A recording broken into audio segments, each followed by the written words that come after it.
روایتوں میں آتا ہے کہ سمندر کے پانی پر شیطان روزانہ اپنی محفل لگاتا ہے اور اس مجلس میں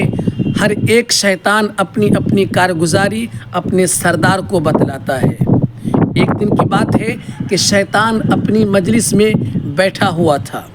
سردار بھی بیٹھے ہوئے تھے اور سارے شیطان اپنی اپنی کارگزاری بتا رہے تھے۔ سبھوں نے اپنی اپنی کارگزاری سنانی شروع کی۔ ایک شیطان نے کہا کہ سردار، میں نے فلانے کو نماز پڑھنے سے روک دیا، جب وہ مسجد کی طرف جا رہا تھا میں نے اسے مسجد سے منہ پھیر کر گھر کی طرف لوٹا دیا۔ سردار خوش نہیں ہوتا۔ پھر اگلے کی باری آتی ہے، وہ کہتا ہے کہ سردار، میں نے ایک روزے دار کا روزہ توڑوا دیا، پھر بھی سردار خوش نہیں ہوتا۔ پھر اگلے کی باری آتی ہے، وہ کہتا ہے کہ سردار، ایک شخص قرآن پڑھ رہا تھا، میں نے اس کے دل میں وسوسہ ڈال دیا اور وہ قرآن بند کر کے نکل گیا اور کہیں گناہ کے کام میں لگ گیا، پھر بھی وہ خوش نہیں ہوا۔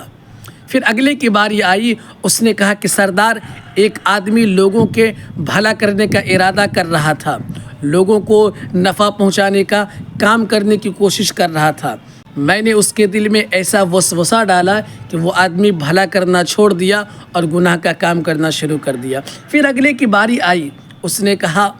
کہ سردار، ایک آدمی زکوٰۃ کا مال نکالنے کی کوشش کر رہا تھا، دینے ہی والا تھا،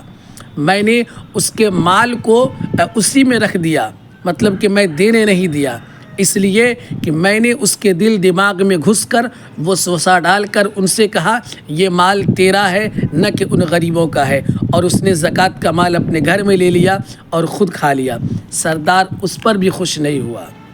اسی طریقے سے ہر ایک شیطان نے اپنی اپنی کارگزاری سنانی شروع کر دی۔ کسی کی کارگزاری پر، کسی کے کام پر شیطان خوش نہیں ہوا۔ سب سے پیچھے اخیر میں ایک بے وقوف اور لنگڑا شیطان بیٹھا ہوا تھا، جو کہ شیطان کی ٹولیوں میں سب سے کم تر اور حقیر سمجھا جاتا تھا۔ سارے شیطان اسے بے وقوف سمجھتے تھے، اسے حقیر سمجھتے تھے، اور وہ معذور بھی تھا، وہ لنگڑا بھی تھا، اپاہج بھی تھا۔ شیطان اس کی ویلیو نہیں دیتے تھے، اس کی عزت نہیں کرتے تھے، اس کو اپنے میں گنتی ہی نہیں کرتے تھے۔ جب اس کا نمبر آیا، اس کی باری آئی، تو اس نے کہا کہ سردار، میں نے ایک گھر میں انٹری کر کے میاں بیوی میں بہت زیادہ اتحاد تھا، بہت زیادہ محبت تھی، آپس میں بہت زیادہ الفت تھی، میاں بیوی دونوں خوش تھے، ان دونوں میں نے لڑائی کروا دی، جھگڑا کروا دیا اور ان دونوں میں نفرتیں کروا دی، اور معاملہ یہاں تک پہنچا دیا سردار کہ آج وہ جو محبتیں تھیں، وہ جو الفتیں تھیں، وہ جو دونوں میں اتحاد تھا، سب ختم ہو گیا، اور یہاں تک معاملہ پہنچ گیا کہ اب طلاق ہونے والا ہے۔ سردار نے کہا کہ او، بہت بڑا کام تم نے کیا ہے، اسے راستہ دو۔ سب سے پیچھے لنگڑا شیطان بیٹھا ہوا تھا، اسے راستہ دیا گیا، اور وہ لنگڑا شیطان شیطانوں کے مجمع سے ہوتے ہوئے سردار کے پاس آیا۔ سردار نے اس کی پیشانی کو چوما، اسے کلیجے سے لگایا اور پیٹھ کو تھپ تھپایا، اور شیطانوں سے مخاطب ہو کر کے سردار نے کہا، کام تو اس نے کیا ہے، تم لوگوں نے کوئی کام نہیں کیا۔ اصل کام، سب سے بڑا کام جو ہماری گروہ کا ہے، وہ اس نے کیا ہے کہ ایک گھر کے اندر میاں بیوی میں اتحاد تھا، محبت تھی، الفت تھی، اور اس میں انٹری کر کے دونوں میں لڑائی فساد کروا دیا، جھگڑے کروا دیا، اور دونوں کا معاملہ طلاق تک پہنچا دیا۔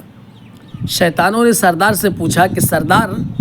آپ مجھے بتائیں کہ میں نے اتنا بڑا کام کیا کہ لوگوں کو نماز سے روکا، زکوٰۃ دینے سے روکا، روزہ توڑ دیا، میرے کام کی آپ نے تعریف نہیں کی، اور معمولی سا کام کہ میاں بیوی میں لڑوا دیا، آپ نے تعریف کی، پیشانی کو چوما، اس کے پیٹھ کو تھپ تھپایا۔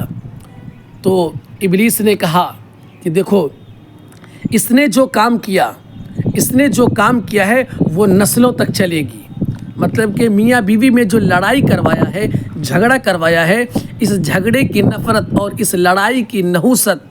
اور اس کے وجوہات صرف میاں بیوی تک نہیں رہیں گے، بلکہ ان کی اولادوں میں شامل ہوگی، ان کی نسلوں میں شامل ہوگی، اور کئی نسلوں تک، کئی پشتوں تک لڑائی جھگڑے ہوتے رہیں گے، نفرتیں چلتی رہیں گی۔ سب سے بڑا کام تو اسی نے کیا ہے۔ تو تو جب بھی کسی میاں بیوی میں نا اتفاقی ہو، جب بھی کسی میاں بیوی میں جھگڑے فساد ہو تو اسے اگنور کیجیے، کیونکہ شیطان کی طرف سے ہوتا ہے۔ شیطان آپ کو اکساتا ہے، بھڑکاتا ہے تاکہ آپ لڑیں۔ اس کو اگنور کیجئے، درگزر کیجئے اور آپس میں اتحاد اور اتفاق کے ساتھ رہنے کی کوشش کیجئے، کیونکہ جب بھی میاں بیوی محبت ہوتی ہے تو شیطان کو موقع ملتا ہے اور شیطان کوشش کرتا ہے کہ دونوں کو لڑا دیا جائے اور طلاق کروا دیا جائے، کیونکہ اس کام سے شیطانوں کا سردار ابلیس بڑا خوش ہوتا ہے اور وہ کہتا ہے ایک گھر کی لڑائی کئی گھروں میں لگ جاتی ہے اور ایک وقت کی لڑائی صدیوں تک چلتی ہے، نسلوں تک چلتی ہے۔ اسی لیے ہم اور آپ اس بات کو سمجھیں۔ آپ صلی اللہ علیہ وسلم سے پوچھا گیا، یا رسول اللہ صلی اللہ علیہ وسلم، سب سے زیادہ محبت ازواج مطہرات میں سے آپ کس سے کرتے ہیں؟ تو آپ نے فرمایا میں عائشہ سے محبت کرتا ہوں۔ اب آپ اندازہ لگائیں، سارے جہان کا رہبر رحمت للعالمین یہ کہہ رہے ہیں کہ میں ازواج مطہرات میں سب سے زیادہ محبت اپنی بیوی سے کرتا ہوں۔ تو یہ امت کے لیے پیغام تھا کہ اپنی بیوی سے محبت کرو، اپنی بیوی سے پیار کرو، اپنی بیوی کو وفا دو، ان سے نہ لڑو، ان سے نہ جھگڑو، کیونکہ جب تم لڑو گے، جھگڑو گے تو یہ نحوست تمہاری اولادوں میں جائے گی، تمہاری نسلوں میں جائے گی اور ایک گھر کی لڑائی کئی گھروں میں چلی جائے گی اور تمہارا خاندان تباہ و برباد ہو جائے گا۔ یہ شیطان کی طرف سے ہوتا ہے۔ اللہ تعالی ہم سب کو شیطان کے چال سے، شیطان کے وسوسوں سے اور شیطان سے حفاظت فرمائے اور ہم سب کو ایمان پر قائم و دائم رکھے۔